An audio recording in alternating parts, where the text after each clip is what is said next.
Kokią paskutinę žinutę gavai? Širdutę. O gavęs tai biški, nežinau, ar galiu sakyti, bet čia žmonikė fotkesinti su naujais trauzais. Tas dar, blėt, kelia balsą parašė, atvaryk šliūchų yra. Va tokį kalbėti. Klausė manęs, Zarovo, gal turėsim džeką parduoti?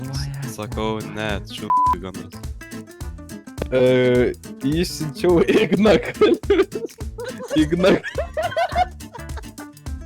Ignagalvis, dešiniarankis. Nenoriu kalbėti prie šitą pasą.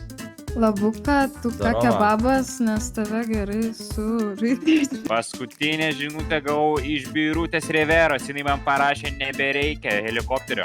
Blet, Kingio. Gavau, tai labai gera, tai nesakysi? Tai nupirksit chemiją.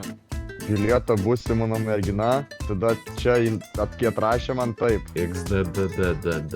Mano helio nuomininkas parašė, kad Rida jau susukta, kad paliko oro uoste ir parašė, kad čia ne 15 diena, kad nuomoja. Aš stoviu tą kaliausią, o buvo atsakymas, nėr dabar. Parašyta, bet aš gal noriu pažaisti tavimi. Kokią paskutinę žinutę išsiuntei? O aš parašyta mano, tai ateik vakare. Tai va. Varom pohui.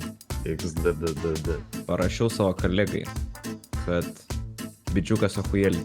Kur išsiunčiau, parašiau, paimsiu visus deimantus. Sėsi, kad gausi į galvą. Kada skola pietuchėlė? Kur tu ir klaustukas? Dabar parašė Ignas Rivera, čia gavau va paskutinę. Andrei Tornado, baig dauną spaminti man žinutės. Išsiuntęs tai va kažkokiam čia Edviui, su ką, kur tu gandras. Nereik tau pinigų. Tu mane sakai, ką daryti, aš tau nesakysiu, kur eiti.